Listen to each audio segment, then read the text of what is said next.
How are you, Kathleen? I'm doing really good, Bob. Thanks.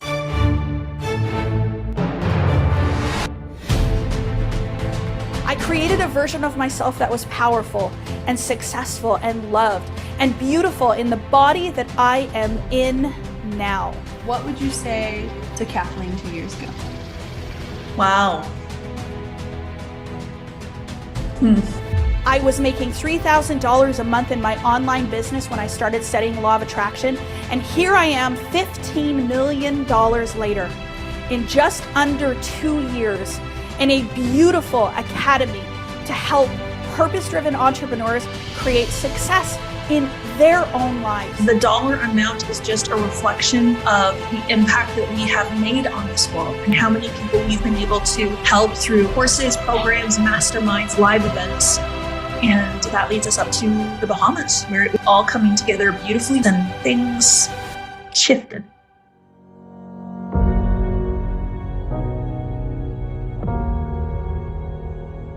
It was horrifying. I'm somebody who's always thinking about the future and the bright side and the fourth dimension, and there was none of that.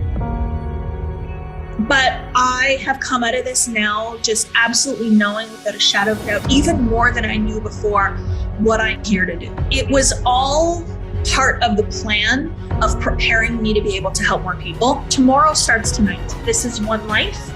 We are only here for a short time. I only have infinite number of opportunities. I only have an infinite number of moments to experience the wonder that is this life. And I'm not going to waste a moment of it any longer.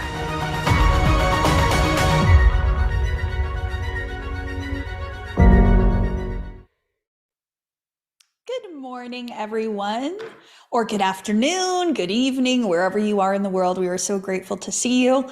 It's a little bit of a cloudy, dreary day out here. I went from California, which was so sunny and beautiful, home here to this beautiful place where it's a little bit darker and dingier, but it just has me be a bit more resilient.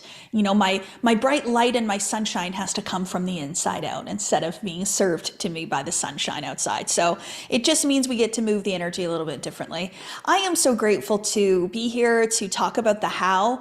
So many times people ask me this question, but how? And I know that the asking of this question comes from an underlying belief that the how is something that you do. It's a strategy, it's step by steps. And I really wanted to create a live event that would help you to let go of the need to know how. And I know some of you are like, oh gosh, yeah, here we go again. She's not going to give us anything. I want you to listen. I want you to have an open mind. I want you to hear what I'm going to say because it is an important message. I am telling you the how today. I am telling you exactly how. Your how is going to be different than mine. So I cannot tell you right now exactly the step-by-step actions that I took to grow my company, Diamond Academy. If I sit here and I tell you step 1, do this, step 2, do that, step 3, hire this person, step 4, do that, step 5, do that, you're going to build the exact same business that I built, but it probably won't work the way it worked for me because you didn't do all the other work. You didn't do all the consciousness work. You didn't think the thoughts I thought. You didn't have the assumptions that I had. And so everything that has occurred for me in my life has been intentional. It has been conscious and it has come from me. And so what I'm going to teach you today is that the how is important and that how is you. And so I hope that you stick around to listen because there's going to be so much value in this. And I am going to tell you step by step what to do to move from needing to know somebody telling you step by step exactly what actions to take, having your hand held, to understanding that you are the cause to your effect and that what you assume to be true is your truth. So whenever you have that feeling, but how, I want you to stop and go, okay, what if I don't ask that today? What if I actually just notice myself needing to know that and tell myself something different? And that something different is what I'm going to talk to you about today. So a little bit of housekeeping things, of course, to always go over every single time we do one of these live events. So if you have registered for the event, you will get email confirmations from us, and they might go to your junk mail. So just check out your junk mail and find it from there. If you didn't get anything from us at all, I've posted the Zoom link on my Instagram stories. We've posted it in the groups, but we're also streaming to YouTube. So if you are someone that's watching it on YouTube, totally fine. I would still register. So you get the email reminders, you get the workbook, and you also get the replays when we're done. So I would still, if you're watching it on YouTube, welcome, but I would still register for the event so you get the emails and so you get the replays when we're done. There is a workbook. Yes. Workbooks are very, very important part of this. They're very, very important part of transformation, but also understanding the embodiment of concepts. I just did a beautiful podcast episode about this, and you guys are going to love it. It probably won't come out for a little bit, but I really talked about how what I notice in the world is people seeking information, seeking to know something. And the more that we seek to know, to gather and collect information, the less we're embodying. And what I've actually found is there are people that are so distracted by learning new things that they're never actually embodying the new things they're learning. It becomes something in the conscious mind. So I'm not somebody that is constantly gathering information. I will actually stay with something for a while. So if it's a book or if it's a podcast episode or if it's a YouTube video, I'll actually stay with that thing for a little bit. And I will actually say, how can I embody this information? If I believe this were true, what would I do differently? That's something I ask all the time. So I'm not saying don't go get information, but what I'm saying is notice, the podcast episode that I just listened to last week from so-and-so, did it change my behavior at all? Am I thinking any differently? Am I doing anything differently? I was doing a workout with my dear friend, Eric. He is phenomenal, phenomenal spirit. And he said to me, my gosh, Kathleen, like I was telling him about a book I'm reading and all the changes I made in my life from reading the book. And he goes, wow, you really take the information and internalize it. Like you take what you learn and you move it. And I'm like, of course, that's what this is about. This is about transformation. This is about change. So you will see in the workbook, and we can post the workbook here, but I think it's also been emailed out to you. In the workbook, you will find that there's a whole bunch of questions. And the reason why we have so many questions is because I want you to ask yourself things. Know yourself, understand yourself. It's not about just knowing what I'm saying to you. I could put a bunch of questions in there that says, what did Kathleen say about this? And what are the how? What is the how? And blah, blah, blah. I can get you to regurgitate what I'm saying, no problem. But that's not where the growth is. The growth is actually in you and answering the questions and understanding. So if you do follow along and you do this workshop as it's intended, you will notice a shift. You absolutely will. So don't avoid doing the work. Sometimes we'll come on and we'll watch the training and then we're like, yeah, okay, well, I know what she said. I don't need to do the work. No, please do the homework. Answer the questions. You don't have to answer them all. You literally can just go look through, choose the hardest question to answer and do that one. So the easy ones, we'll choose those first. We're like, yeah, I can do it. Choose the hardest one. Whichever one is like, ooh, I don't know the answer to that one. That's the one we're going to dig into, and give yourself 20 minutes to try to answer it. And then notice what you resist. Notice what isn't so freely flowing, and allow yourself to move that energy. Ask yourself again, what if I did know the answer? What if I did know, what would I say? And then finally you could say, well, if I make up an answer, what answer would I make up? What that'll do, that'll reveal what's really going on in there with you, because that's the answer. You're just disassociating from it. I'm going to make it up, and then it's not me. No, it's still you. Anyway, little tips. So we're going to be here for 3 days. Today is Tuesday. This is a different day. Wow. We usually do Thursday, Friday, Saturday. But this time we wanted to do something a little bit different. We're really starting to switch things up, change things. and be resilient and get uncomfortable. So we changed our time and now we've changed the days. So we are here Tuesday, Wednesday, Thursday, 11 a.m. Eastern to 1 p.m. Eastern Standard Time. We will probably go right till the end. We will be doing interviews as well around 11 o'clock each day. And we always start with the beautiful music in order to set the tone. So if you're on YouTube, you wouldn't have heard that, but on the replay, you should be able to hear that. And then we always end the day with a song, and the song is very intentional. It's very powerful. And usually the song doesn't come to me till the day of. And then we stay in the energy and listen to the song to allow ourselves vibrationally to operate on that frequency of vibration, hear the message collectively, and then you're in that energy for the rest of the day. So it's intentional. And it's important. So stay tuned. And if you're on YouTube, I'll tell you what the song is right before we're about to hop off, because we can't stream it because we don't have the rights, to stream things. So we're not going to do that. But yes, what else can I tell you? Workbook, there is the Manifested with Kathleen Cameron Facebook group. That's where we're going to be posting any updates, any aha moments, any shares. So if you aren't in that group, certainly join that group as well. And then the YouTube channel. This is so fun what has been happening over there. So if any of you found me from YouTube, please let me know in the comments. I would love to hear if you came through the YouTube channel. It's so interesting how this material works. And what's so fun about this was I was literally in conversation with Anna, who is a dear friend of mine that I was in San Diego with. She does all my marketing. And she said to me, Kathleen, I really want to start focusing on the YouTube channel. I think this is a way for you to be able to serve more, to be able to give more information and help more people through this material.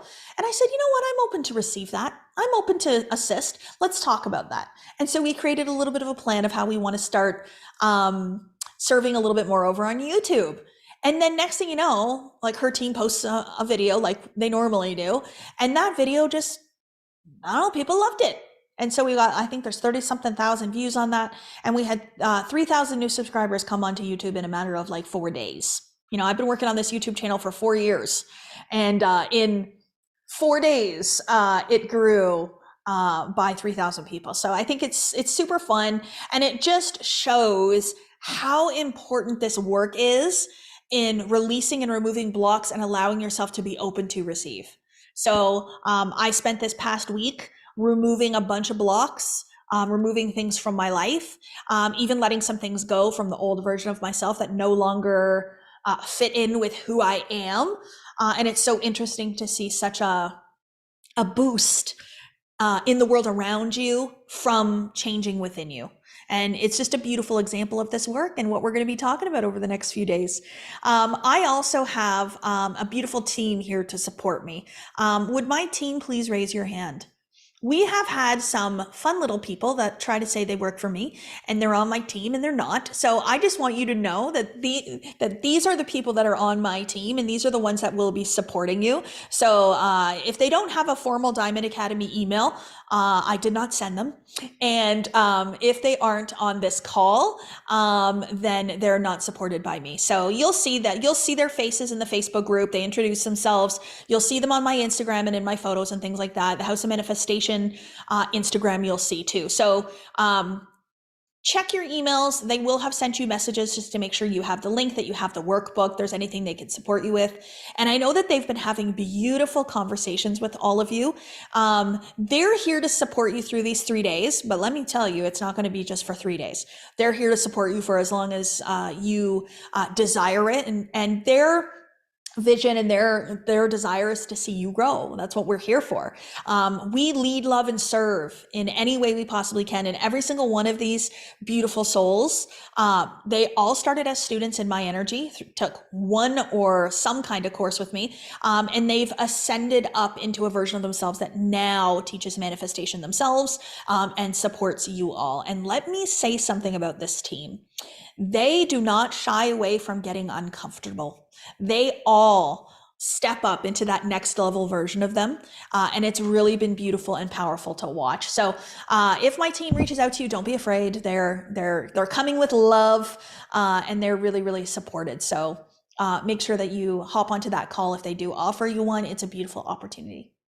And we will also on Thursday be doing our VIP day, which is a little bit different. So these next 2 days, I'm going to be teaching you content. So I'm going to teach you what the how means to me. And I've split it up into 2 days, and I'll tell you what those 2 days will be. But the third day is a VIP day. So the third day, I'm not going to be giving you any additional content related to the how course. But what I will be doing is a Q&A. I will also be doing a guided visualization on Thursday. And then I will also let you know about some things that are open for enrollment here at Diamond Academy. So we always get this question every single time. Okay, I'm in. What can I do? What can I sign up for today? I want to go further with this. So I will tell you that, but I will tell you that on Thursday, that's our VIP day. I want your attention to be focused upon these 2 days and elevating and ascending these 2 days. And then on Thursday, I keep wanting to say Saturday, on Thursday, we will be talking about what we have open for enrollment, and we have an in-person event. So if you want to get in our physical in-person energy, I'm going to talk about that on Thursday too. Not Saturday, because Saturday I'm going to Olivia Rodrigo. I'm taking my girls to their first concert ever. My daughters are 9 and 11. I'm taking them to see Olivia Rodrigo on Saturday in Toronto at Scotiabank. And I'm so excited to take them, so excited. So I won't be here, but we're going to do it on Thursday morning instead. If I miss anything, team, please let me know, but I think I gathered everything that we needed to. What I want to do before I get into the content is I want to actually start us off with a little bit of a prayer. I do strongly believe in the power of connecting to source energy and being able to direct it at will, and knowing that you are one with that source energy, with that creator, with that God energy, that universe energy, whatever you want to call it. Somebody called it Gus.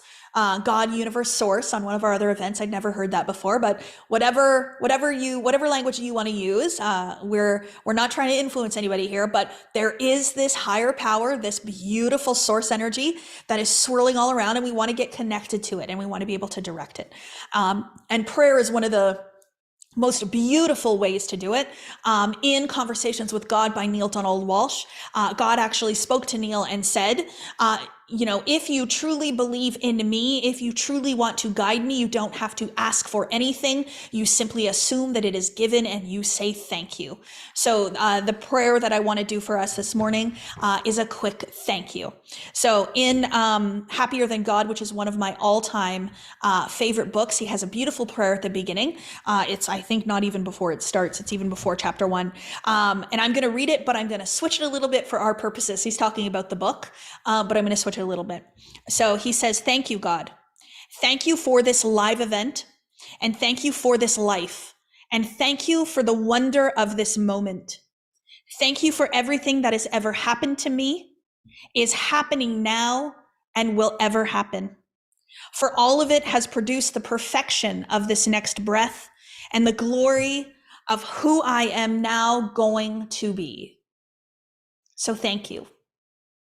And I thank you all for coming on and for giving us your energy, giving us your love, giving us your spirit.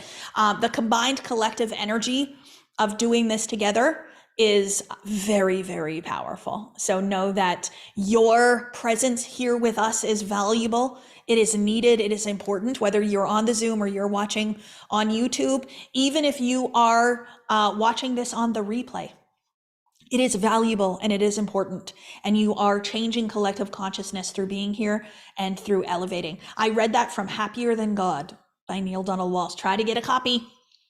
It's not easy to get a copy. It's not in print anymore, but Neale has given me the opportunity to be able to print it. So I will be printing copies for my community soon, which I'm so grateful for. Let's get going. Let's talk about the how here. I put something in my story this morning. I had this thought come through me, and it was like, okay, if we're really going to do this, if we're really going to tap into the how and really figure this out, then it's going to be important for us to have some bravery and to have some courage. So for those of you that are like, oh, just tell me the how, Kathleen, come on, just tell me the step-by-steps. Like, just tell me what you did so I can just do it. If that's you, I want you to just I want you to just surrender and just sit and be open. and to have courage and to be brave. And what I wrote in my stories is you have to be willing to let you be the how.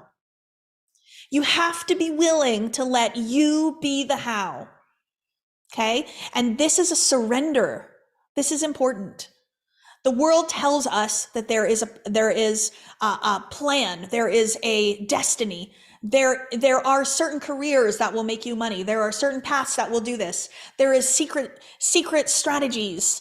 There is one way, and you need to find that one way. But I'm telling you that there is not one way. There is 1,000 ways towards the realization of what you desire. There is 1,000 paths that you can take. You get to choose which path it is that you take. And you choose that path by who you are being, not what you are doing, who you are being. We will do things, yes. So for any of the skeptics that are listening, I don't sit in my bedroom every day meditating and saying, oh, please give me everything that I want. I'm never going to do anything. No, I provide a service. I do things. I run a business. I'm CEO of a business. I'm also the coach. I'm also an author. I mean, there are a lot of things that I do in a day. But what I can tell you is I do far less than I used to. I rest far more than I used to. I surrender far more than I used to. And now I live a life of time and financial freedom because I learned that I'm the how. And I learned to accept me as being the creator of it all. And it accentuated my powers. And so now I receive far more than I ever received before, but I still do things. So the law of attraction has the word action in it. So there are going to be things you're going to need to do. But if you really can tap into this, you being the how, if you're willing to let you be the how, you will start to see that it didn't have to be so hard. You know, somebody sent me a message the other day and they were like, geez, Kathleen, you told me that you were going to teach me how to let it be easy. And now it's like really easy. I'm like, I know. They're like, where has it been? Like, where has this easy been? I've been like, well, you've been doing hard because you thought that's what you had to do. So we're going to switch that up a little bit. Today, I'm going to talk about the how and the importance of you understanding that you are the how and how we can do that. And then tomorrow, the entire day, we're going to talk about identity. So I've actually made this super clear, and I hope you got it, that this is an identity masterclass. This is an identity masterclass. And the reason why I called it the how is because the identity is the thing that connects you to that next level version of you. So this is a really, really beautiful way of saying it. And I think this example is very powerful.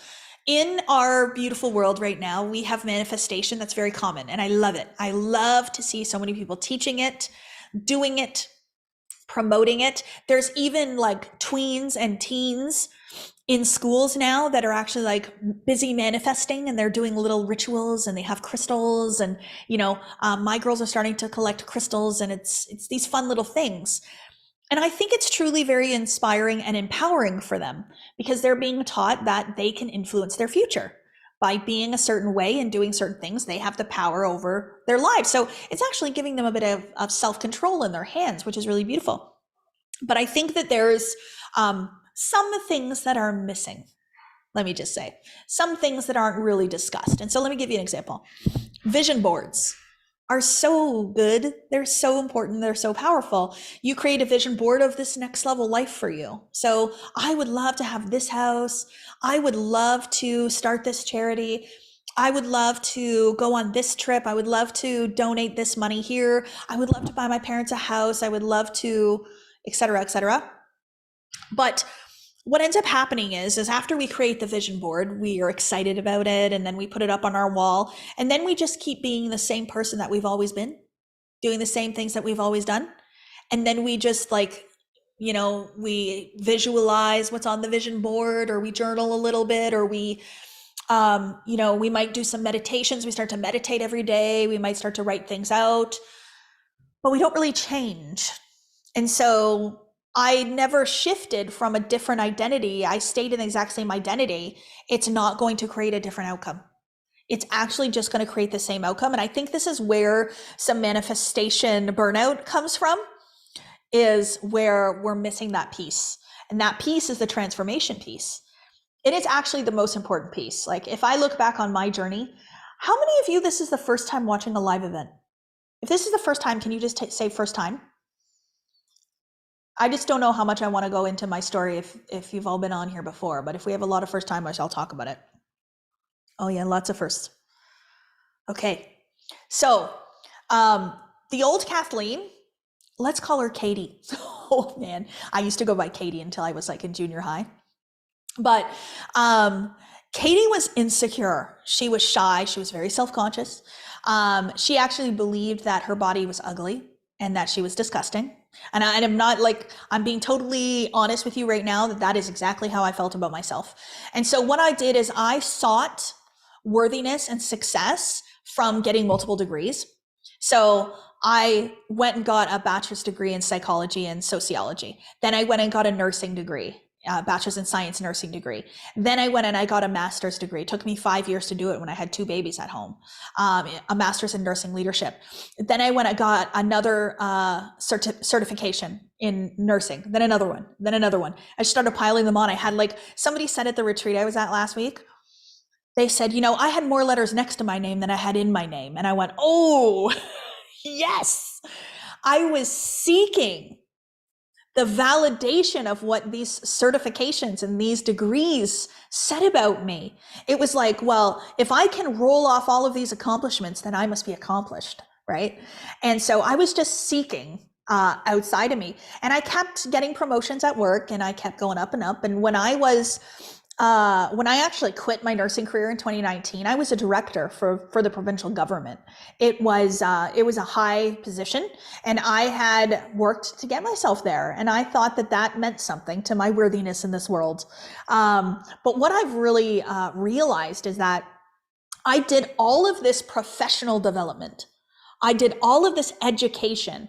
I did all of this work to know my job more, to be a better nurse, to be a better leader, to be a better policy creator. I was creating policies when I finished, you know, but I never once studied me. Like, none of these degrees ever said, Kathleen, who are you? Who do you want to be? What kind of impact do you want to make on this world? What do you believe about your worth? What do you believe about your ability to impact people? What do you think about your body? Nobody asked me this, nothing. There was no personal development. It was all professional. It was all related to, what career can I have that'll make me enough money to live a good life and hopefully make a difference, right? And so it seems like you're never good enough and have to do more and more, never smart enough, never pretty enough. Ingrid, that's exactly how I felt at that time. I think that's probably one of the best ways to describe that phase of my life, that like 12 years of my life. It was always trying to find good enough outside of me.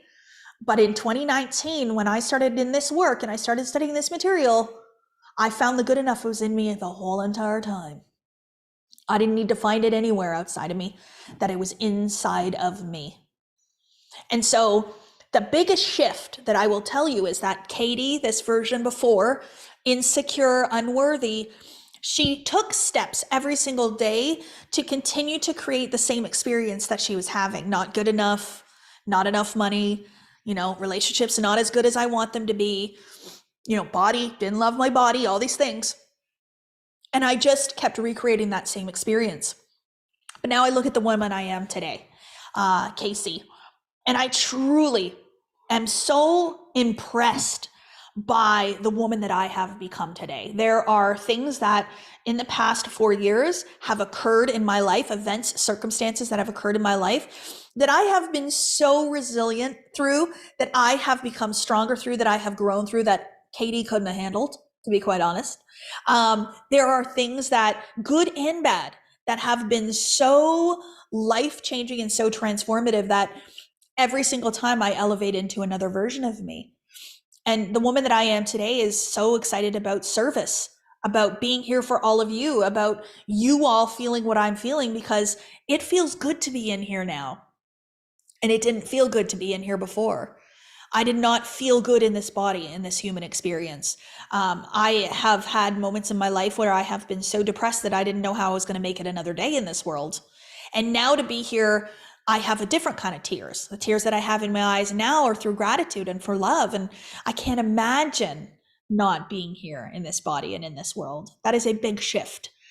And that is probably one of the most profound shifts that I've seen in this work. Yeah, we have had people manifest a lot of money, millions of dollars. You're going to hear from one today. But some of the biggest and most profound shifts are the ones who were trying to figure out how to exit this life and are now so excited about this life.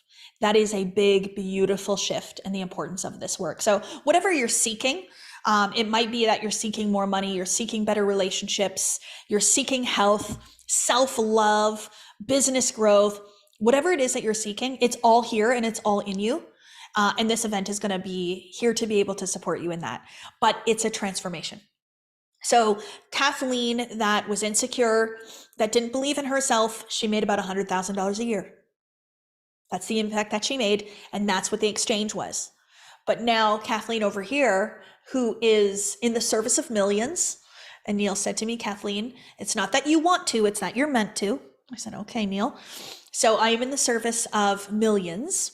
So if that is the case, then what happened? I changed the way I see me. I think I'm worthy of knowing this material. I think I'm worthy of teaching it. I think I'm worthy of abundance and prosperity. I think I'm worthy of being able to serve more and more people. I think I'm worthy of the 3,000 new followers that came to our YouTube account in the past 4 days. Are you going to manifest that if you don't think you're worthy? No. The world around you responds to you. So you might want something. I want more followers, but you don't think you're worthy of them. It won't come. And it's not worthy of just people following you. That's not what this is about. We don't need followers for our validation. The more followers I have is the more people that are going to become happier. The more people that are going to make more money, the more people that are going to be more excited about tomorrow and the next day and the next day. So every time I get a new follower, I'm like, oh, somebody else that is going to be touched by this material. Ooh, somebody else that is getting excited about life. Ooh, somebody else that is going to believe in themselves. That's how we feel when we hear about this. We're like, oh my gosh, more people to help. I love it. And I never come uninvited. I know if I've said this to you in the DMs, I mean it. Everyone finds me at a moment in their life when they're seeking something. And I always come to help you to find that. I truly do know that. And it's so beautiful because nothing is a coincidence. So people will say, well, I don't know, YouTube just threw your video in front of me. And I'm like, okay, but you trusted yourself enough to watch it. Isn't that so beautiful that you trusted yourself enough to watch it? And now you've come on here to do this with us. So beautiful that you're willing to take that next step in growth, which is really great. So I don't want to talk about professional development today. I want to talk about personal growth and development. My manifestation philosophy and the way in which I teach this, I always say that it's spirituality meets personal growth and development. They are two different things, okay? And I want us to recognize the difference between those. There is overlap between them too. Like there are spiritual practices that will help you personally grow, yes. But there are some that won't necessarily. Spirituality to me, this is the way I see it, is spirituality helps you to be in the present moment. Spirituality is centering, it's grounding. Spirituality helps you to connect to something outside of yourself, right? Spirituality allows you to connect to the higher powers and the forces of the universe to support you in your journey, which is beautiful. But personal growth and development is about what's going to come next. So personal growth and development allows you to be in the present moment, but decide what do you want tomorrow to look like. So yes, we want to stay present. We want to be here. But in the present moment, we want to be the version of ourselves that's going to make our tomorrow better. So you can be present in the moment and be dissatisfied. You can be present in the current moment and be displeased. But how you are in this moment will create tomorrow. So displeasure today will create a displeasure for tomorrow. It doesn't change anything. Even if you do a meditation, you can meditate right now and still be displeased and then be displeased tomorrow. So what I want us to do is let's do a meditation. Then let's go inside and say, what am I displeased about? Why am I feeling unhappy with my life? What is it about my life that I don't enjoy, that I don't like? This is a beautiful opportunity for you to start to develop yourself to change that. If I don't like my job, is complaining about it going to change my job? Maybe if you complain enough to everybody in your workplace, you'll get fired.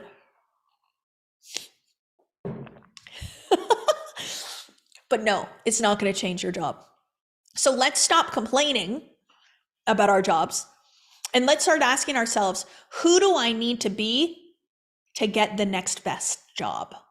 Or who do I need to be to start a career? Or who do I need to be to tap into a calling greater than outside myself? Right? So a job is something I was taught that I needed in order to survive. So I went and got a job. Then it was like, oh, but I should have a career. So I'm going to create a career. It's going to be a lifetime job that I'm going to do the same thing, get a salary and, continue on and hopefully make an impact. But when I actually started working within my purpose, within my calling, and I tapped into entrepreneurship and being the creator of my own life and leading my own life, it changed completely. But see, those are different identities. There is a different identity for somebody who is an employee and somebody who's a CEO. Somebody who works for somebody else versus someone that works for themselves. Completely different identities. And so that's where I want to see that the how is different, right? So if you go into entrepreneurship with a employee mindset, how's that going to work for you? How's that going to go? It's not going to go well. And this is why people that have entrepreneur mindsets have that entrepreneur consciousness, go and get a job, and they're like, oh no, very quickly. They're like, no, can't do this. So it's really important that we want to make sure that we have the consciousness that matches the thing that we desire. But if you do desire more in your life, it's going to require you to personally develop and grow. So let's be present, but let's also ask, who can I be today that is going to have my tomorrow become even better? We are meant to ascend. Do we know what that means, to ascend? So Bob used to say all the time, Bob Proctor was my dear mentor. He's the first person that introduced me to law of attraction. And he completely changed my life. And I am forever grateful for him and for all of his work and what he did for all of us. And one thing he used to say is that we are for expansion and fuller expression. Expansion and fuller expression. To me, I call it ascension. And so what that means is that we are not meant to stay the same and do the same thing every single day and never see any growth. We are meant to expand our capacity for expansion, right? So we are meant to expand ourselves out, our energy out, our expression out. We are also meant to expand our ability to receive more love, more joy, more abundance, more prosperity. We are meant to expand it. Fuller expression. Ooh, this is a goodie. Fuller expression. So Katie, that version that I just talked to you about, she was suppressed. I suppressed myself. I was like, oh, I got to go hide. I'm going to go hide in the back of the classroom. I don't want to be seen. I'm going to cover my body up. I'm going to cover it all up. I'm going to hide. I was suppressed. So fuller expression is just letting yourself be you. There is a livingness in being yourself. And so if you walk around every day being yourself, it's easy. It is so easy to be yourself. It's actually easier than pretending. Because back then, I was like, oh, what are people going to think of me? Oh, what about my outfit? Oh, I can't raise my hand. I can't answer that question. Oh no. What if it's wrong? What if it's not right? Oh, I can't get up and go to the bathroom because everybody will watch me as I go to the bathroom. And then what if I trip and fall, or like, oh, I don't know. I can't do it. It was stressful. Now I'm just like, oh, I know the answer. Oh, I gotta go pee. I'm just gonna go. Oh, I'm late for class. That's okay. I'll just show up. It's easy, but you have to let go of all the things that are suppressing you.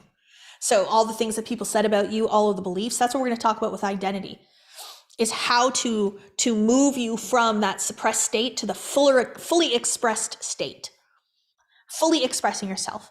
Is there anybody that you follow on social media that you watch and you are like, wow, I love what they say. I love the way they show up. They're so brave. They're so confident. They're so bold. They're just themselves. Okay, don't say me. Yeah, other than me.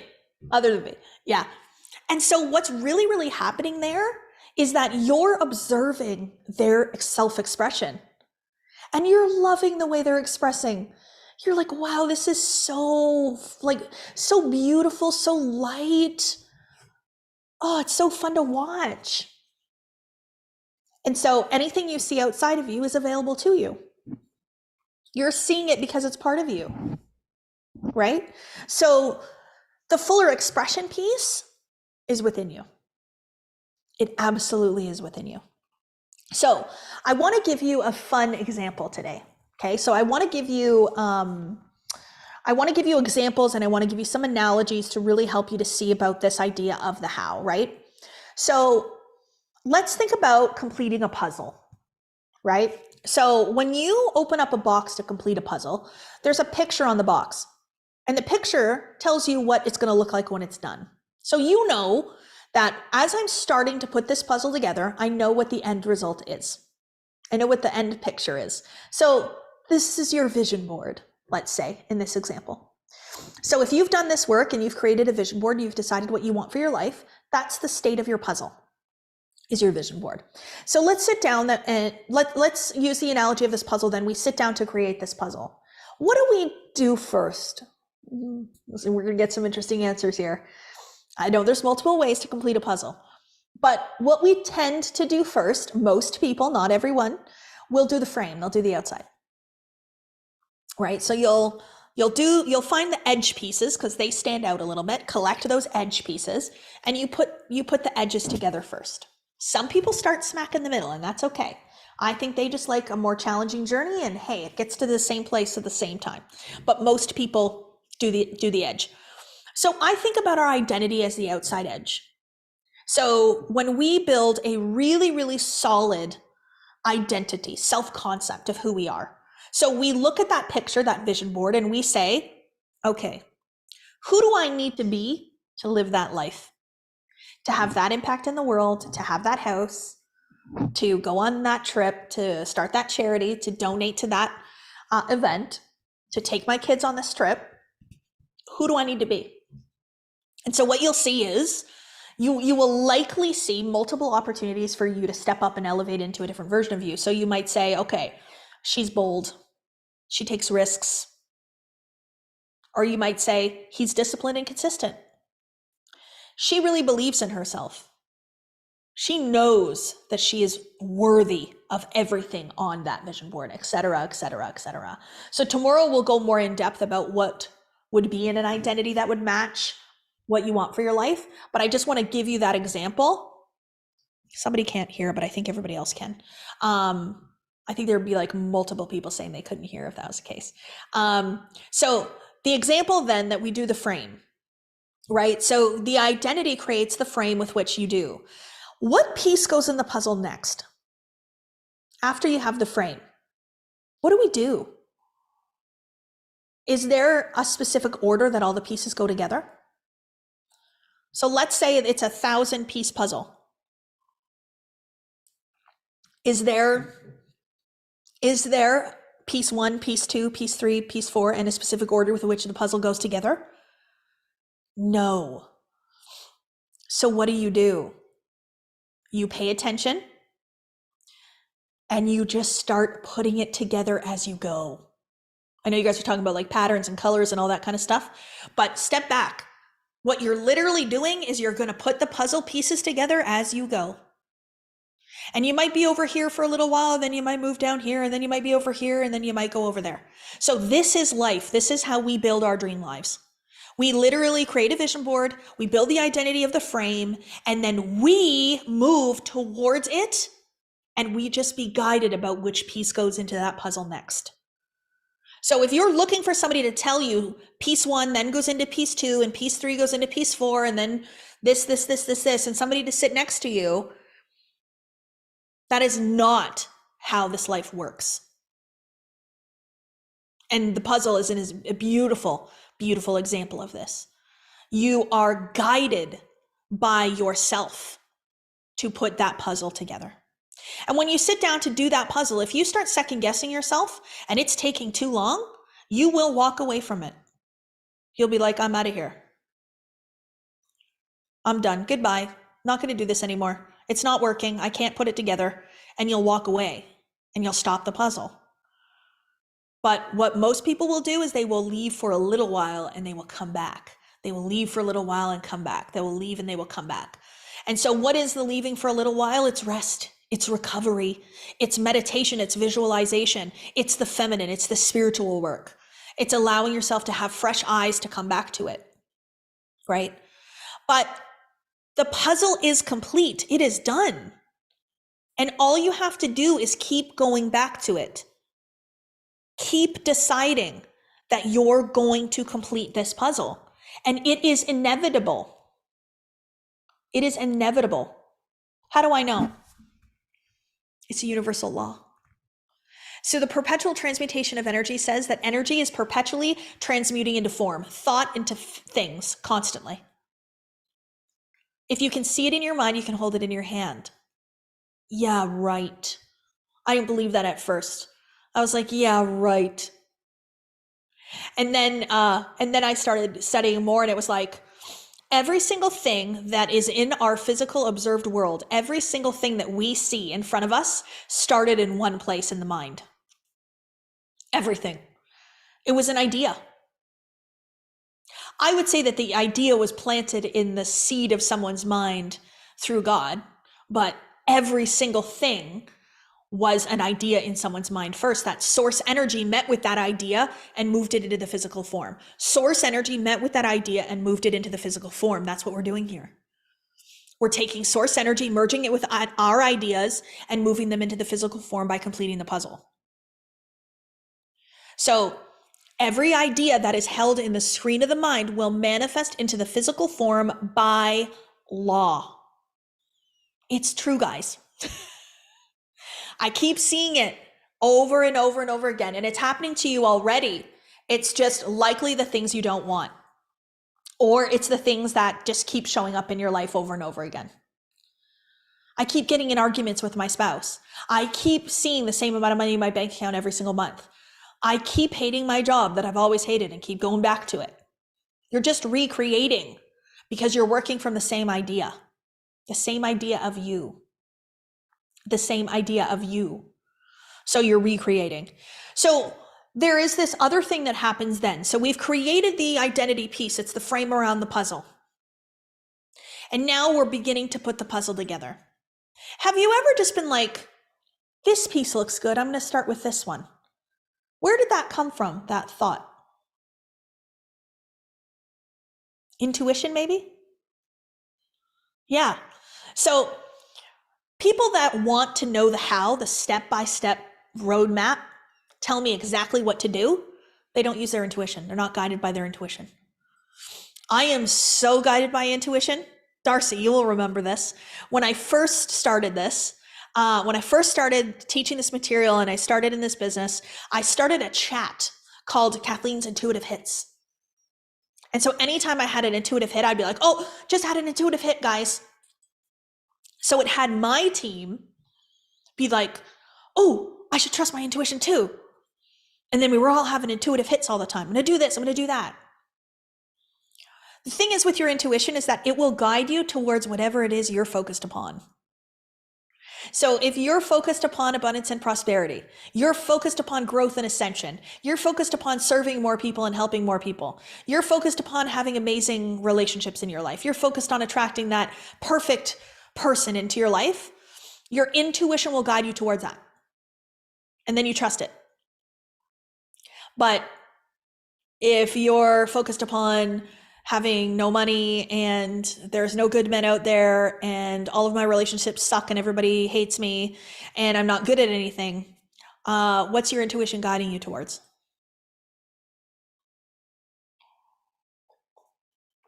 The same. Oh, don't do that. It's scary. Don't go out and meet anybody. Don't go on those dating apps. They're all horrible men anyway. So your intuition guides you towards what you focus upon.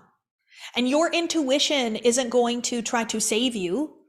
It's just guiding you towards what you want. And how does the universe know what you want?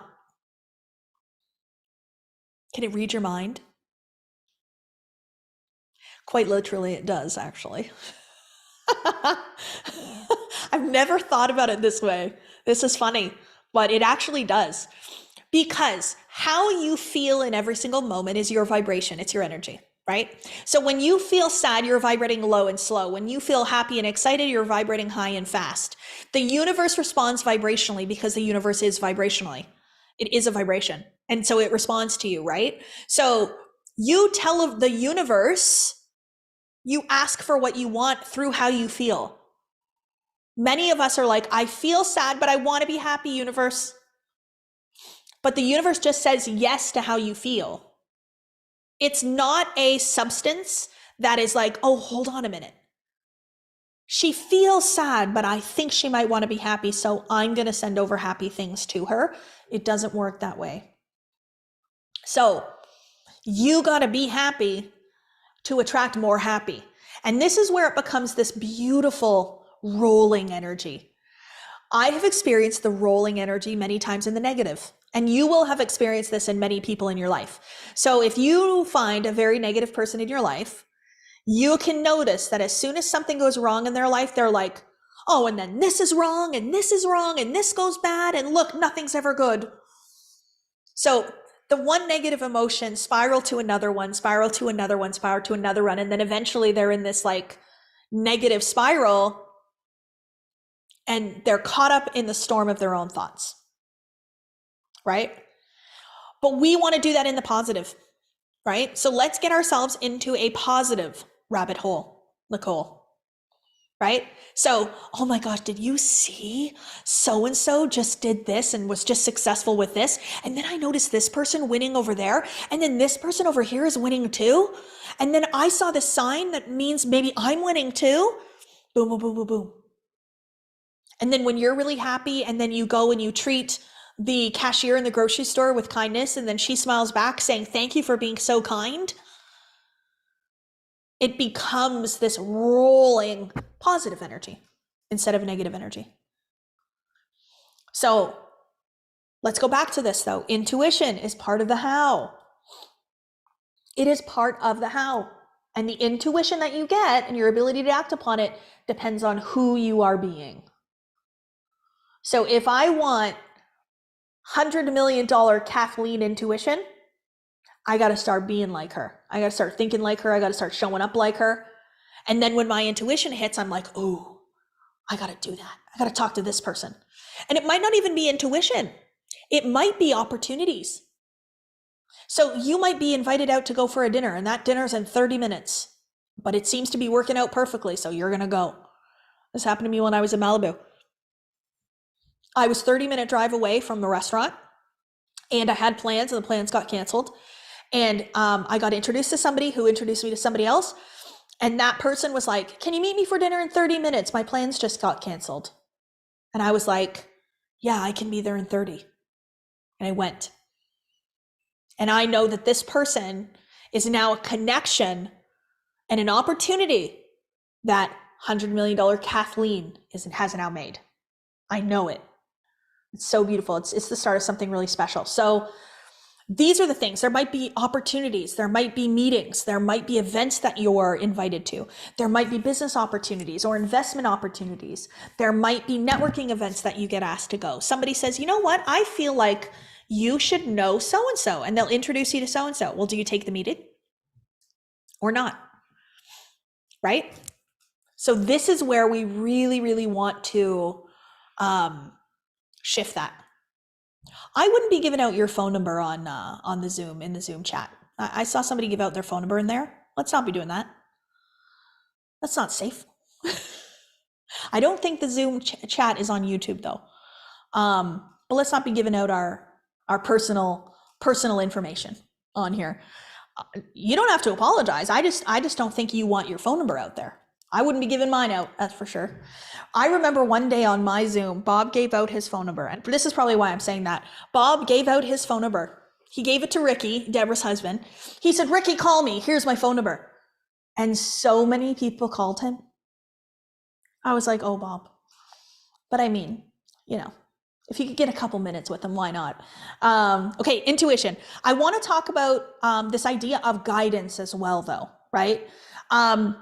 When I think about who I need to be to become this elevated version of myself, the woman that has the vision board, right?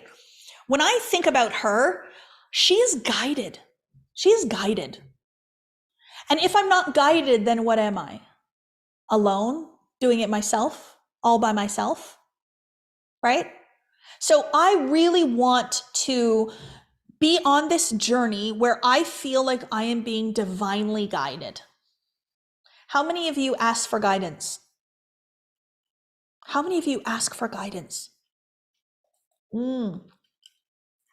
So asking for guidance is so beautiful. And you could be asking it of yourself. You could be asking it of the universe, of God. You could ask for guidance from friends and family. But asking for guidance is so important in this journey. And you can't ask for guidance unless you're in the stillness. So if you're running around like a crazy person and you don't have 5 minutes to yourself, when you ask for guidance, are you really going to listen? No. So for me, it's sitting down, no distractions, no music, pen in hand, piece of paper, and I ask for guidance. And it might be just general guidance, or it might be guidance around something. What could I do right now that would let me be my next level version? What could I do right now that would serve my clients in a different way? What could I do right now that would grow my business? What could I do right now to assist with my social media reach? What could I do right now to serve my team better? You can ask questions like that and then listen. And then listen. It's so incredibly important to be able to listen. So I'm giving you the how right now. I'm telling you how to do this, whatever this is. So if this is making $1 million, if this is opening up a company and serving 100,000 people, if this is changing your career and becoming an entrepreneur, if this is attracting the love of your life into your life, if this is fixing all of your relationships right now, if this is becoming your healthiest version, I am giving you the how right now. Intuition, tap into it, use it. Create an identity of someone that has that. Ask for guidance. I have so much more, but we're going to do an interview. So I have a few more things that I want to talk about. And then tomorrow we're going to talk about identity in depth. Let's do an interview though first. I think this is going to be a good one. I got a beautiful message from this beautiful soul. Jennifer actually used to be, she was a student in Diamond Academy, and she was on our team for a while as well. And she's so beautiful, and she has a beautiful message to share. So Jesse, are you here to interview Jennifer? Can it be all of above, or does it have to be? You can have everything you want, Marjorie. I will just say that. Any and all things are available to you. Okay, Jesse's there. Jennifer's there. Okay, I'm going to let you take it away, but I'm going to be listening, and then I want to hop in at the end. Okay, go ahead, Jesse. Okay. Can you hear me? I can. Good morning. Oh, good. Jennifer, I'm so happy to see you. Oh, so fun. Thank you for being here. So I would love to know, why don't you give us just a quick background of kind of where you were in your life before you met Kathleen? I have been studying self-development probably for, I don't know, 25 or 30 years. Then I went into Procter Gallagher and was a consultant there and I learned a lot about me. I was not successful in the business part of it. And then Kathleen came through and I went and started studying with her and took all her courses and did everything. And I learned the embodiment part that she pulls out. I'd never learned that before, and I'd never done that before.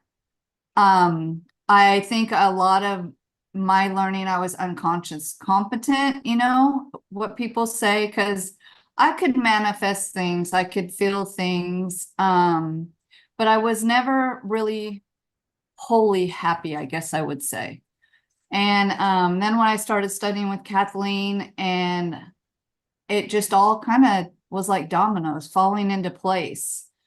And the only reason I left there is because I stay at home with my kids, and they're very, very, very busy. So I told her I will be back as soon as the last one graduates. So we got 3 more years, I'll be back. But I continue to send people her way and tell people, whatever you got to do, you have got to get in one of her programs. I don't care what you have to do, because the results, you will be astonished.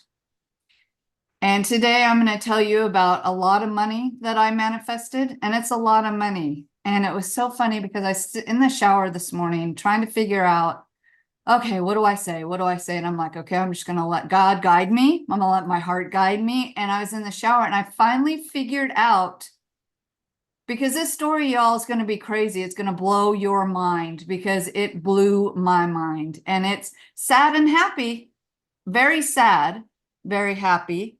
And God just said to me this morning, it's about belief, love, understanding, and faith.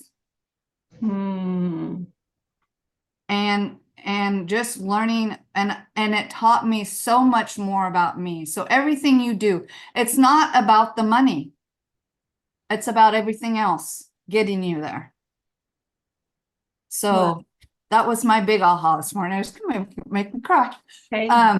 We cry a lot here, but yeah, go ahead with your story. We'd love to hear how this unfolded for you. All right. So investing, I invested some money, and it wasn't a lot. I mean, about $150,000. And I went to get it back. I went to get some of it back, and I put in the wrong account number and I lost it. And I really needed that money to pay some bills. That's why I was pulling it out. Okay, so freak out time. I'm like trying to figure out what I'm going to do.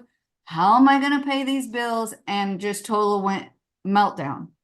So they had an insurance thing, so you had to do another investment. So I invested another amount and trying to get my money in there, because I was all in the controversy of it, the negative end of it, because I was freaking out. So I got into this next part to get the insurance and trying to get the money in there. The wires weren't working right.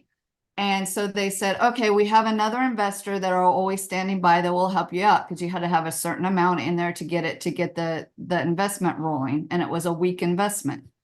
And they only did it once a month. And I only had a couple months left. So I said, okay, whatever we got to do, let's get this other investor in here. So they paired us together, and he put the money in, and we made a ton. The investment rolled out way more than they ever expected.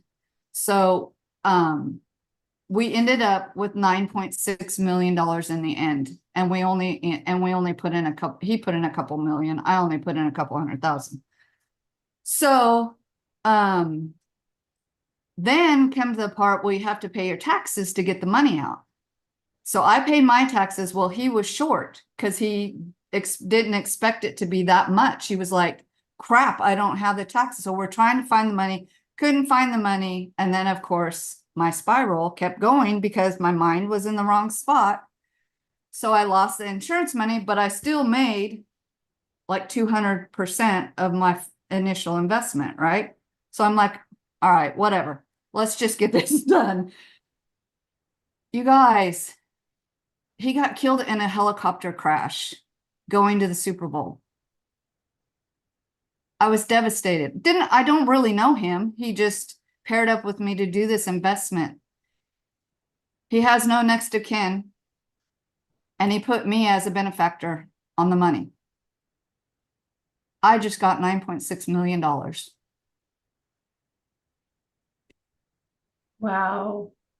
But the I didn't know guilt, that part. I didn't know that part. I got the guilt. And I was like, what the heck?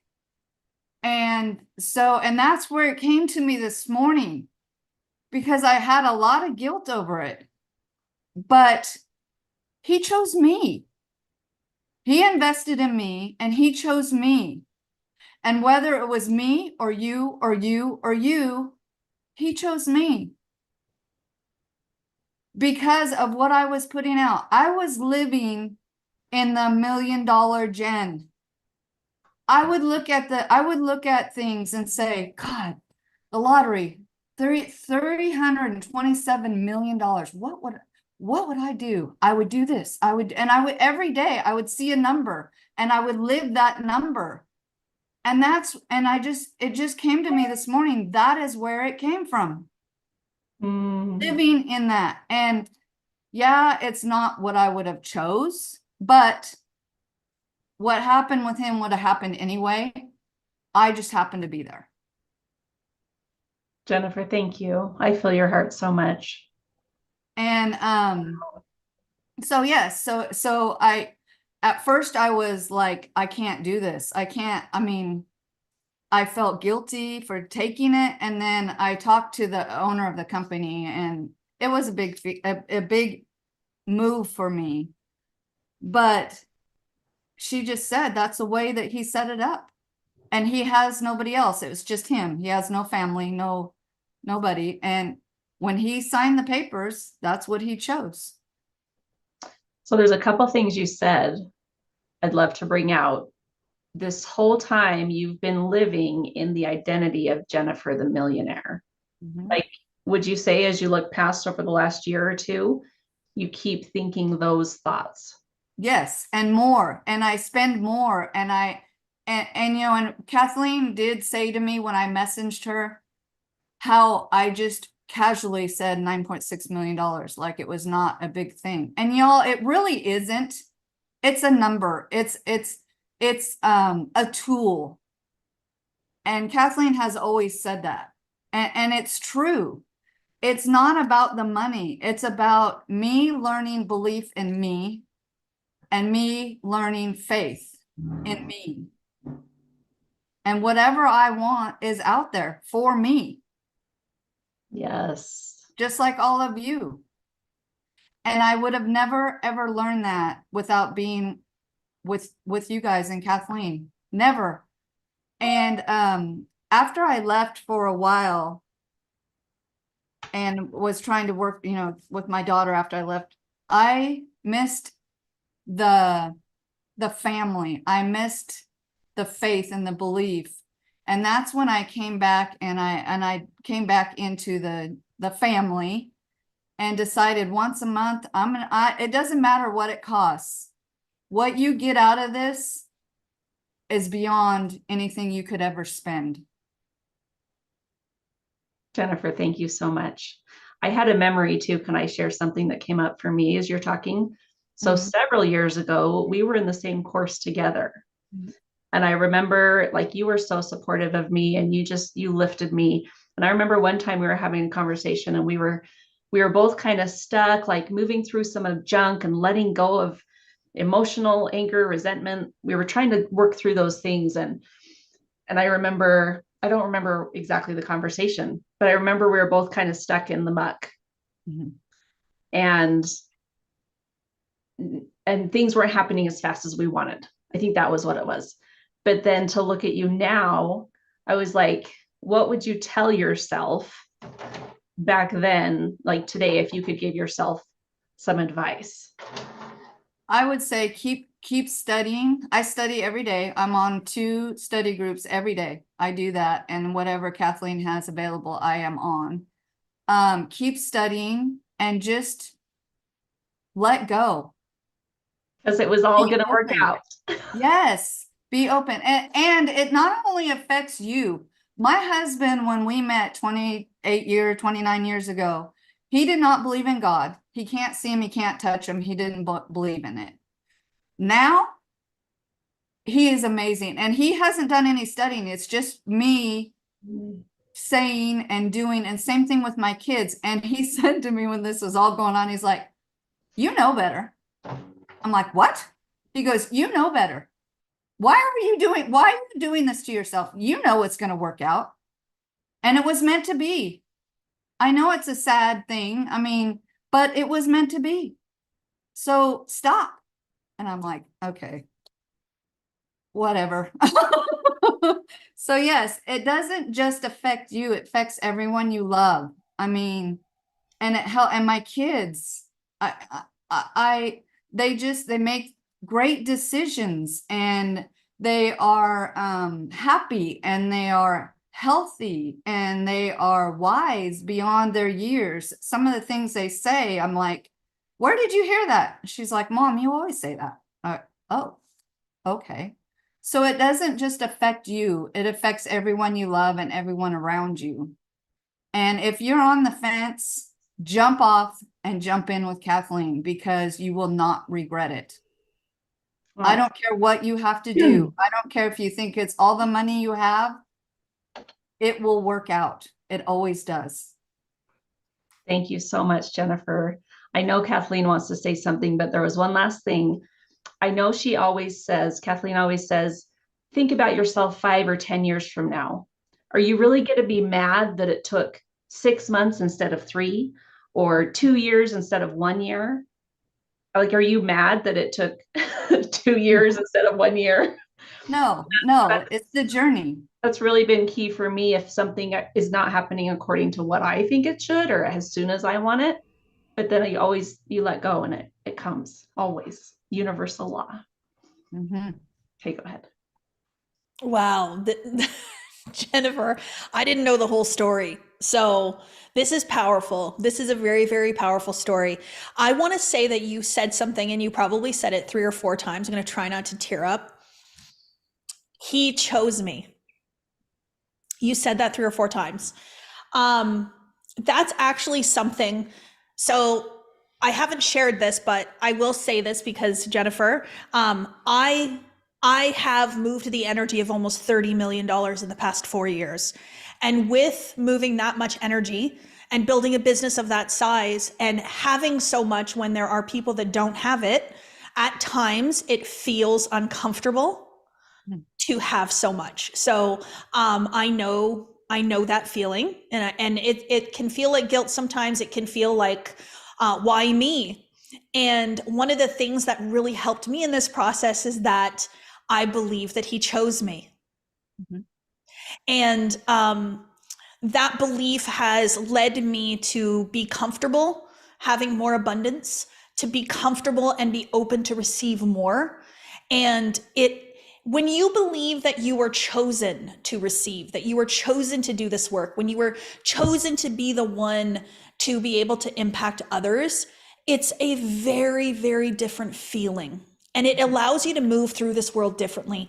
So the money is going to change your life, but more so that belief that he chose you, and whether he is the man who is no longer in his physical body, he's still here, and he's still watching, and he's still going to guide you along your path. I have no doubt. He's not in his physical body anymore. He chose you, but even more so, God chose you. I truly do believe that. So the course in which your life is going to take now, Jennifer, wow. It's going to be so different. So thank you for sharing. This is an example, you guys, too, of contrast, of the law of opposites. Sometimes there is an amazing, incredible experiences that happen in our lives, and then there is the polar opposite of that experience. And so while you're, in receipt of this, abundance, you're like, but wait, I feel guilty because almost in a way it felt like someone had to pass away in order for you to get it. So can I celebrate it? Can I be happy? Is it okay? And I'm telling you, yeah, it is okay. And I think you already know that now because he chose you. So he chose me. Like, what if you all believe that? He chose me. Change your life. Jennifer, thank you for sharing that with us. You're welcome. And I really thought at one point I wasn't going to say the whole story. I was just going to tell you that it was investment. And this morning in the shower, it's like, he said, tell it all. Somebody is going to learn from this. And just like you said, when people, it just is showing you that it's okay. Absolutely. Yeah, absolutely. And you never know what is going to happen. And if we even go back to like the puzzle example, like you would have never known that this was going to be a puzzle piece, right? Like you would have never known that this was going to be it. And every single time we have people share, they're always telling us how they put the puzzle pieces together after.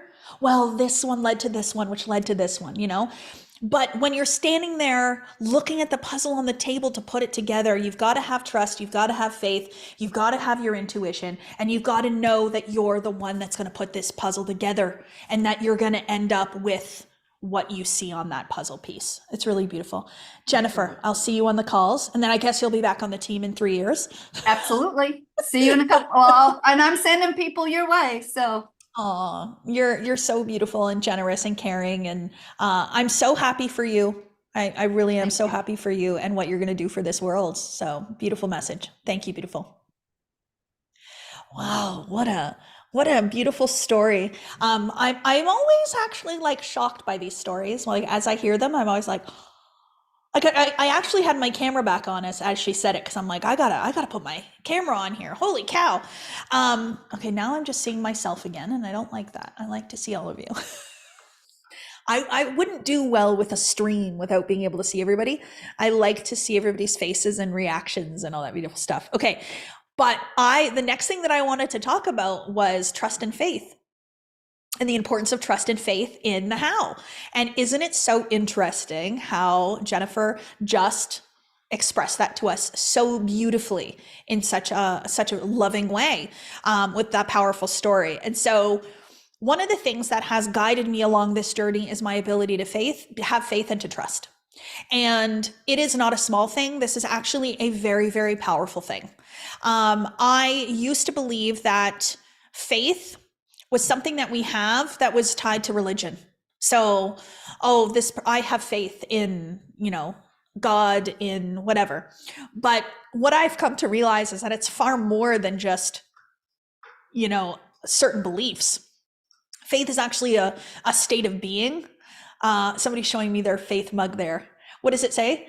Let your faith be bigger than your fear. Hebrews 13:6. Yes, so good. But what's so cool about faith, though, it's a state of being. It is a thing that you can possess. It is a feeling. It is something that literally makes you incredibly powerful. It is part of your power. It is part of your power.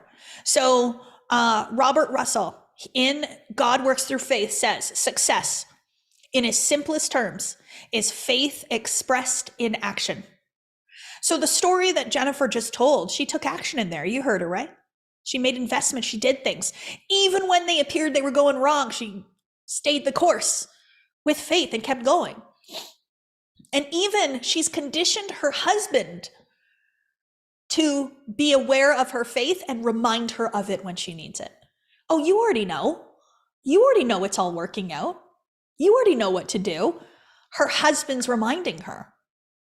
So this is a beautiful thing, is that in the moments where you think your faith isn't there, you can remind yourself that it's there and it's been there all along. And it's very, very powerful and important. So let's look at the example of the puzzle then. When you start the puzzle, what's it going to be like if you don't have faith in your ability to complete it? What's going to happen? And I'm joking about this because I have a 1,000-piece puzzle, and they're tiny, tiny little pieces. And I started this puzzle and I was like, oh, this is not the kind of puzzle I was looking for.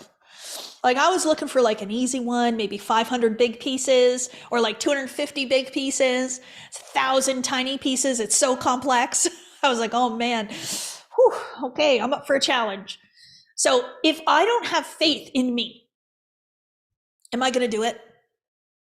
I'm going to be like, I'm out. If I don't have faith that there's a higher power supporting me in this life, what am I going to do? I'm out. If I don't have faith that that end result is going to be what I want it to be, I'm going to be like, I'm out. So I have this one example, this one puzzle, okay? And this is really funny. It's double-sided. So on the one side, it's a cat, and on the other side, it's a dog. So there's two pictures. So I'm putting this puzzle together, and I'm like, what? This is like next level. So I decided I'm not going to do it. I'm going to do a puzzle that has one end result because somebody's trying to mess me up. So that puzzle is not part of my analogy. It's not part of my story. We have one end result that we get to choose and we get to decide. So let's say that end result is a cat on my puzzle. It's a cat puzzle. As I'm putting that puzzle together, I know that it's going to be a cat. If I don't have faith, I'm going to be like, nah, this looks like a dog. Nah, this looks like a zebra. Nah, this isn't right. This isn't right. I don't think so. I don't trust what the box says. Do you ever do a puzzle and not trust the picture on it? No.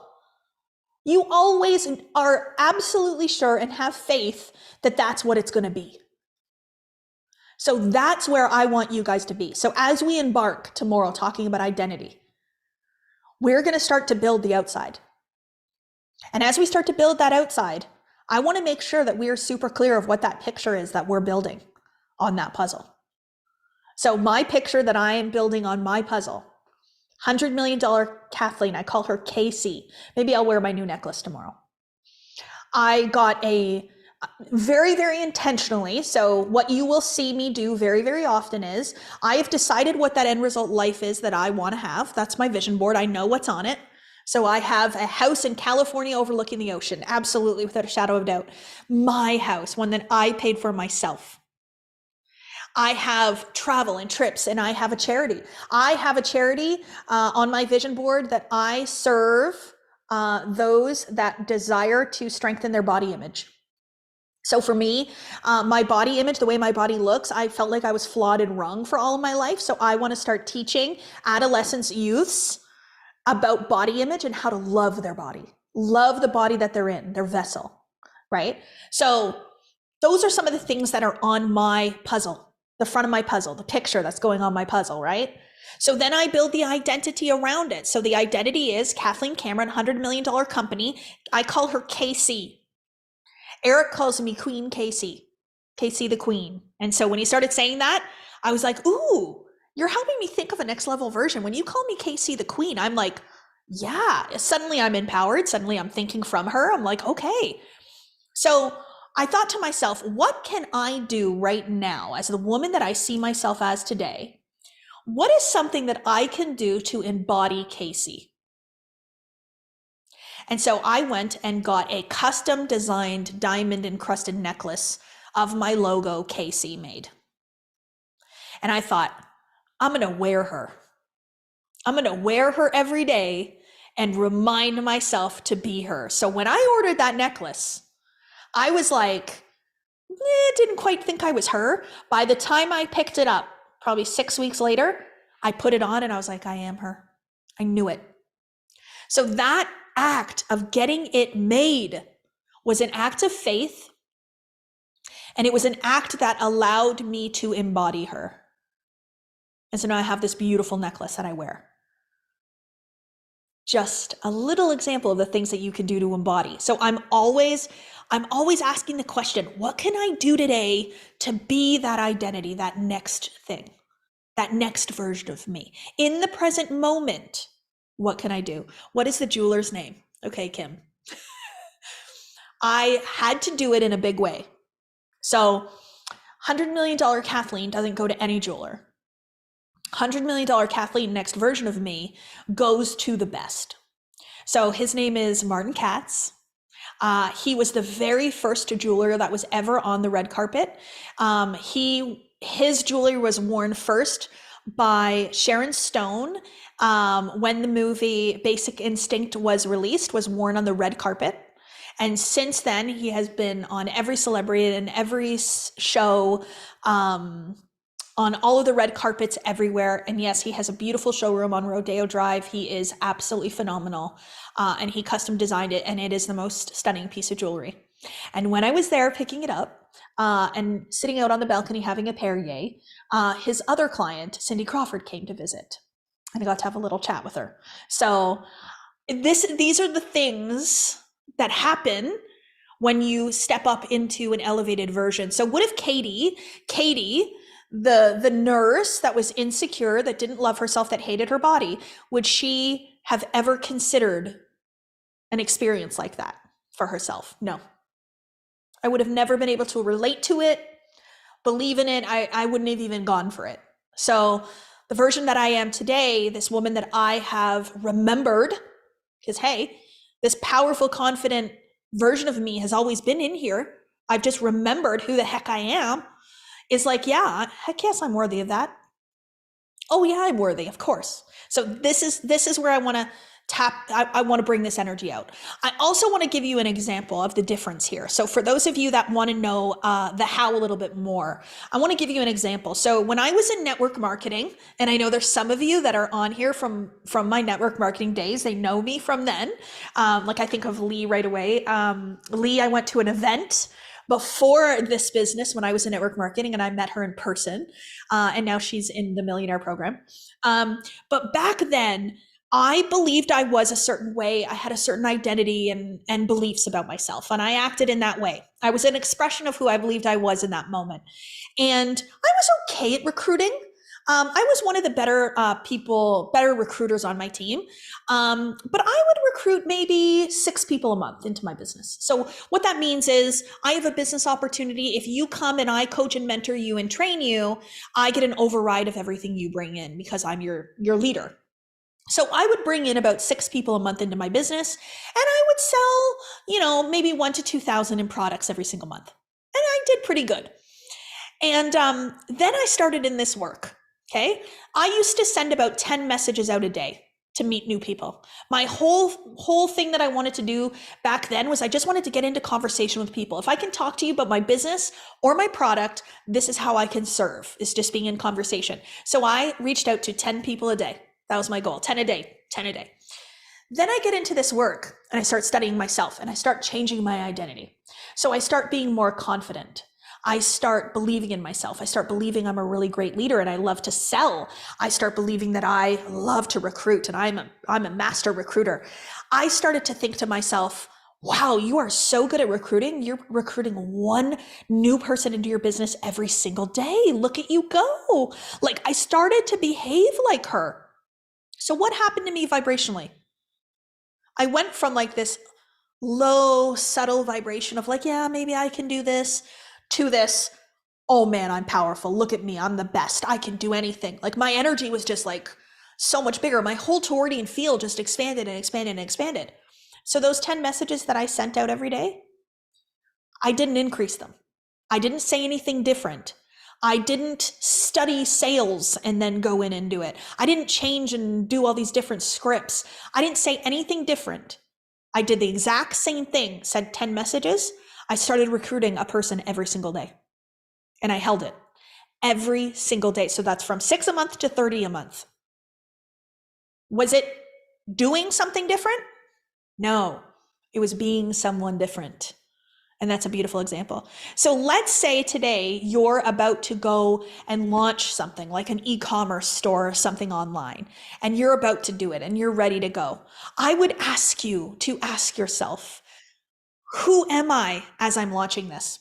And is there a version of myself that could be more empowered, that could believe more? Is there a version of me that assumes success versus assumes failure?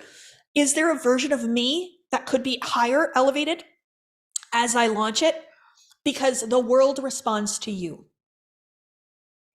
Do you know that? Like, do you really believe that? The world will respond to who you think you are, not the other way around. For most of my life, I believed that I was who I was because the world told me I was. I got C's in school, and so I accepted the belief I'm a C student. I continued that. I believed that I was not pretty because to be fat was bad and wrong. And so I believed I was ugly. And I said, yep, I'm bad, I'm wrong, I'm fat, I'm ugly. Yep. And so how many times have you heard something? Somebody tells you that you're negative. Somebody tells you that you take things too personal. Somebody tells you that you like to argue. Somebody tells you that you're this, that you're that. And then you say, oh, yeah, I must be. In that moment, you have decided to accept a belief about yourself that is false, that is wrong, that is untrue. And we're not going to go make those people wrong. We're not going to go down there and judge them. I'm not going to say, how dare you? I'm going to say, wow, you believed that lie too, but I don't have to. And so the moment in 2020 that I decided to love my body, I decided I wasn't fat and ugly, that I am curvy and beautiful, changed everything for me, everything. It was the thing that limited me the most in my life. The belief that I needed to be thin to be successful kept me unhappy and moderately successful. But when I changed it to every single curve of me is so stunning and beautiful, I am beautiful now. I actually, on my phone, I created folders. So, you know how we have the folders for like utilities and whatever? I changed the folders to I am beautiful now. I am abundant and prosperous. I am powerful. I am a manifestation queen. Like, so every time I go into a folder, I get to see that. But I am beautiful now. I am intelligent now. I am worthy now. I know enough now. Are some of the most powerful beliefs that you can have. And you don't need the world to think you're beautiful. If you think you're beautiful, the world will think you're beautiful. Let me tell you. Like, there are versions of me that I truly believed were ugly, were really ugly. Unfortunately, I believed that, so the rest of the world just went along with what I thought. So nobody ever told me I was beautiful. I never heard that. It was not anything I ever heard from outside of me. But now I realize that it wasn't because I wasn't beautiful. It's because I couldn't see my own beauty, so nobody would see it. Now I see my own beauty. And so, of course, people comment on my beauty. But my beauty doesn't make my success. My belief that I'm enough has made my success. It has created this powerful version of me that's here today. And I want to tell you too that there is so much in my identity around truth and authenticity and genuineness that I think that actually in turn makes me more beautiful. Because I'm not here to win for the sake of winning. I'm not here to serve you so that I can win. I'm here to be as honest and authentic as I possibly can. I want to leave this iteration, this physical body. I want to leave this physical body going, you know what?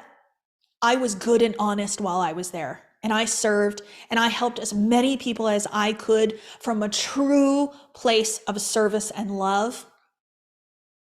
I don't care. It's not going to say on my tombstone, she made this much money. Nobody cares. It's going to say this many people were impacted positively because she chose to become her best. Not better, but best. You know, my book is called The Best of Yourself. And I say the best of yourself because it's truly allowing yourself to see that you are incredible, you are phenomenal, you are brave, and you are bold, and you are genuine and honest, and it is all in you already, and it is your opportunity to remember that. So tomorrow, we're going to talk about identity and the most powerful identity that you can have going forward as you put the puzzle pieces together. But this trust and faith piece is very important. And so if you are somebody that has a pattern or a program of distrust, right? So let's say you're living from a place of fear more than you are of love.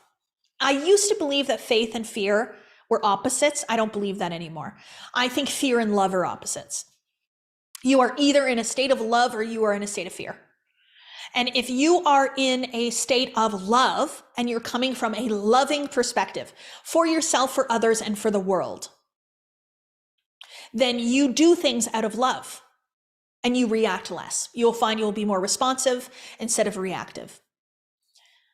And so if you aren't living in a state of love, then you're living in a state of fear. And what is fear-based thinking? It's taught, give yourself grace, give yourself compassion. Know that it is the way that you learn to be. Katie was very afraid. She was afraid of not being enough, afraid of not being successful, not being liked. Oh, I used to want to please people. Sometimes it comes up and I'm like, oh, she's back. Not today. Not today.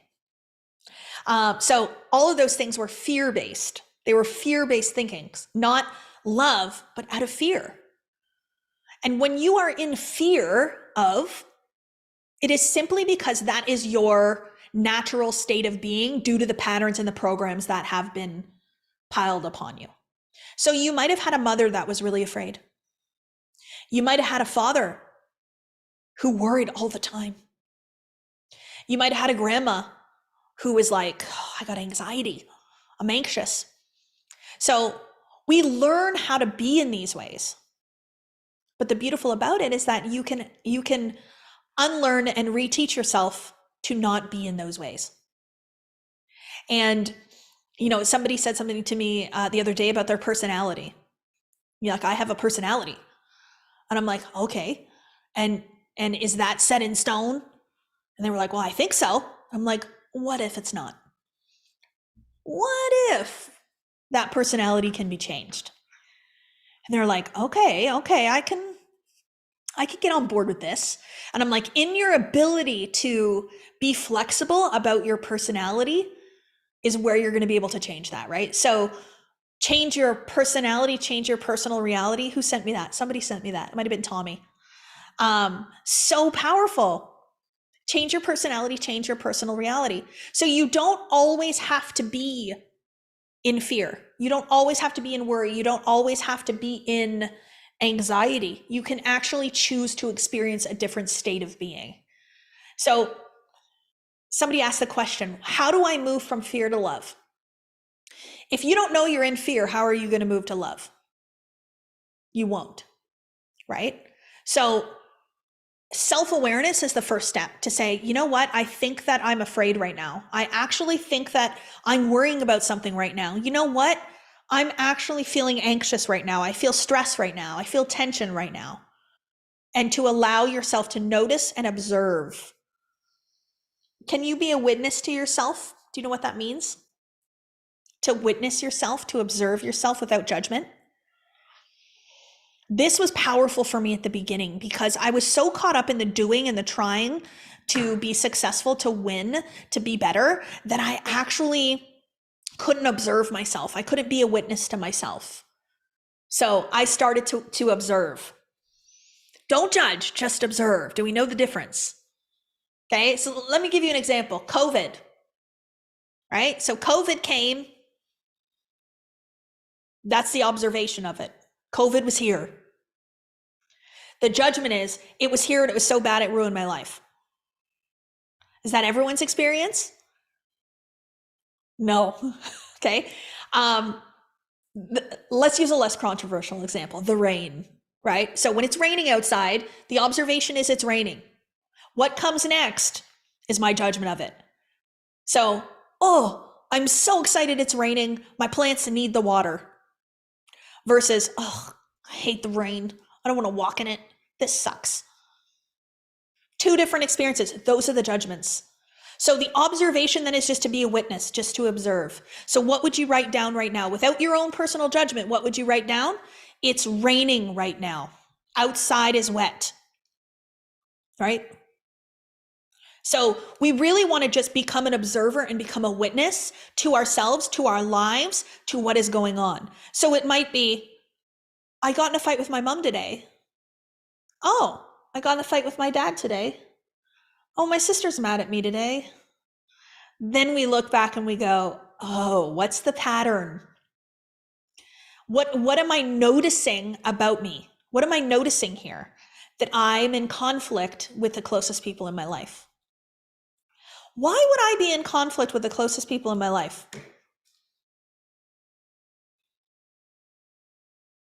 I'm used to conflict. Doesn't mean I like it, but I'm used to it. So I keep doing it. So you were likely brought to a place, you were probably raised in conflict. And so it becomes your natural. And then you go and you attract a man into your life and he likes to fight. Shocking. How did that happen? So you have to choose something different. So choose a man that is loving and caring, that doesn't want to fight. Or if he does want to fight, you're not going to fight. So I love to think of it this way, that these things are states of being, right? So if you can arbitrarily choose a state of being, why are you choosing frustration?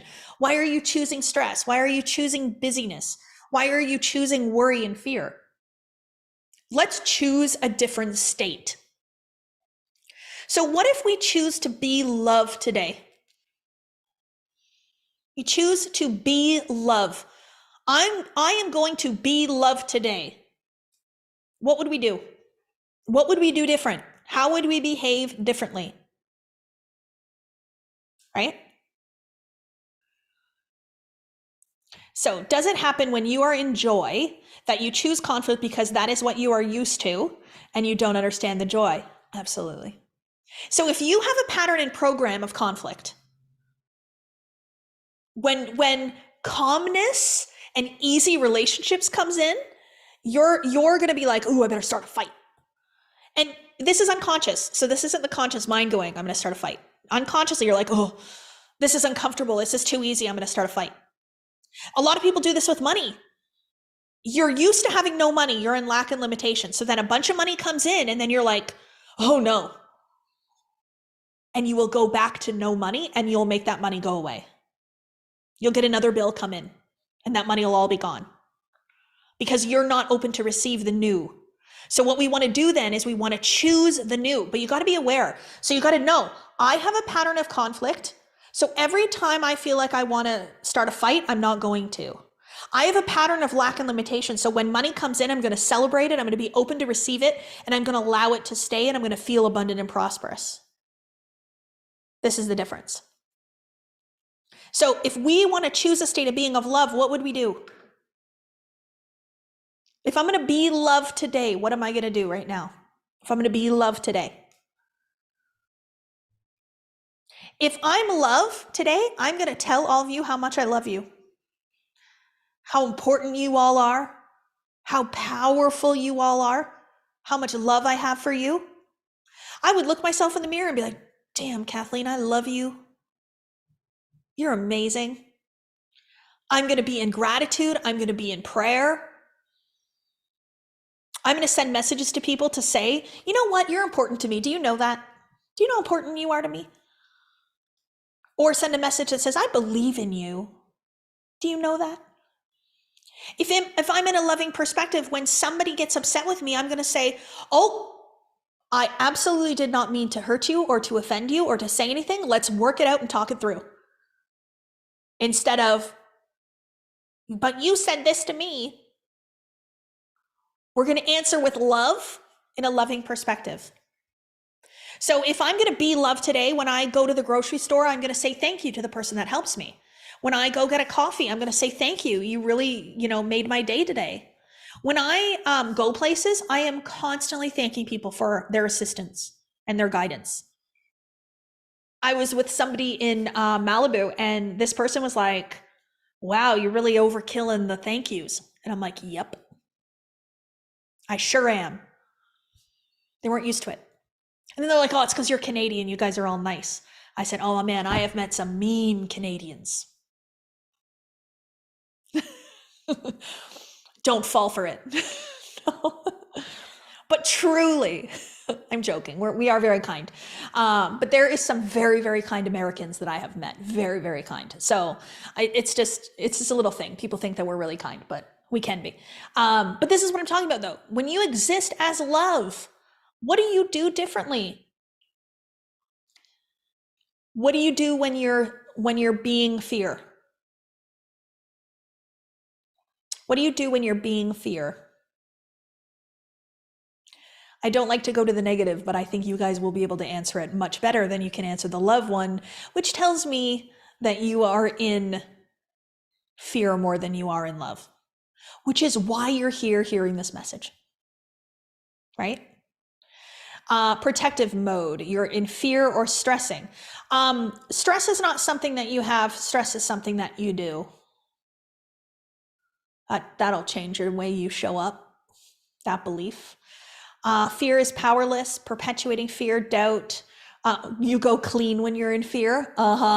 Cleaning is like the #1 distraction tool. So when you're afraid to do something or take action, what do? Go clean your house. Well, no, I have to have a clean house before I can get onto this Zoom call. I have to have a clean house before I can launch my e-commerce site. It's important. I'm gonna go clean. Yep, notice it. Notice what you're noticing, right? I have noticed that people don't know how to receive thank yous very well. Makes me think they don't receive it very often. It's true. Listen, if we were a world, and let's try this today. If you feel called, give it a go. But imagine if we were a world where we were constantly saying nothing but nice things to each other and thanking each other for everything. What would our world be like? Oh my gosh, you are so amazing. So are you. Thank you so much. You're the best. You just gave me the best massage I've ever had in my life. Thank you so much for that incredible tip you just gave me for that massage. Like, the world would be a very different place if we were just like overkilling the love and the gratitude. So go give compliments, go say thank you, give gratitude, go buy somebody a coffee, whatever. But let's go send that energy out. But otherwise, we're in fear. So no, I can't accept this compliment because I don't want to be cocky. I don't want to think too highly. I don't think you can think too highly of yourself at all. Honestly, somebody asked me, can you love yourself too much? No. Absolutely not. You cannot love yourself too much. Think about a 3-year-old kid, 4-year-old kid. They look in the mirror and they're like, oh, I'm so beautiful. They think they're amazing. They don't look at their body and go, look at that fat roll. They think they are so cute, and you're telling them they're so cute. You're loving that little fat roll. You're like, oh, look at how cute you are, Pudgy. So they're like thinking this is amazing. So would we tell that 3 or 4-year-old, don't love yourself too much. Don't be too cocky. Don't get a big head. No, you're not that good. No, don't. But we do that to adults. We don't want people to get a big head. We don't want people to get cocky. We don't want to tell somebody they're amazing because we don't want them to think too highly. I think it's madness. You loving yourself doesn't take anything away from me.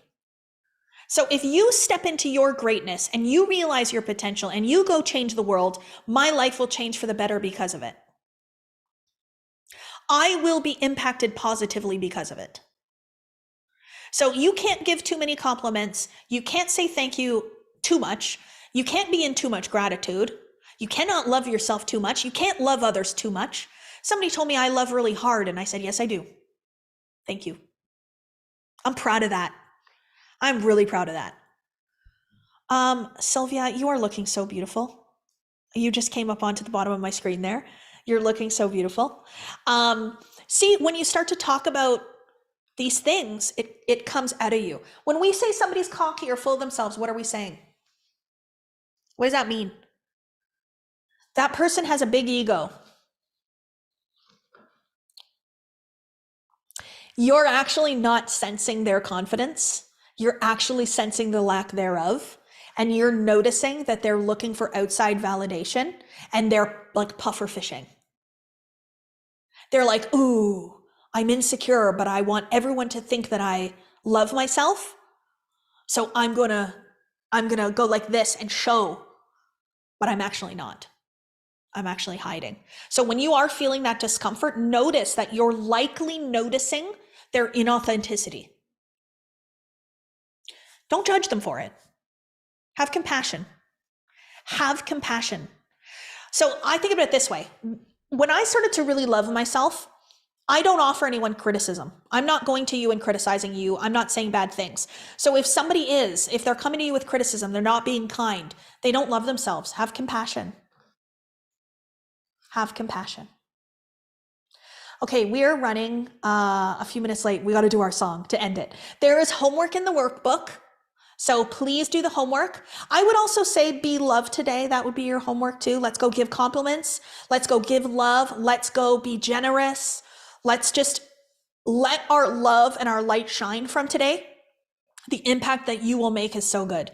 The fastest 2 hours. I know it always goes by so quick. I'm like, but I have more to say. I'll say it tomorrow. Tomorrow we are going to talk about identity.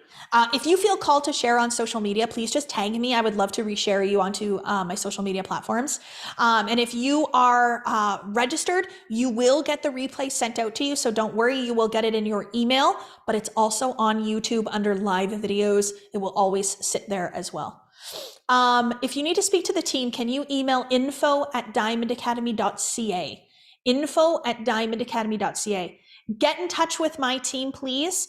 If you have any questions, if they offer you some support, please accept it. And let's listen to this final song. So for those that are on YouTube, we are going to listen to Pink, What About Us? That's the song we're listening to, so you can put it on for yourself. But I wanted to get us into this energy of actually thinking about us now and what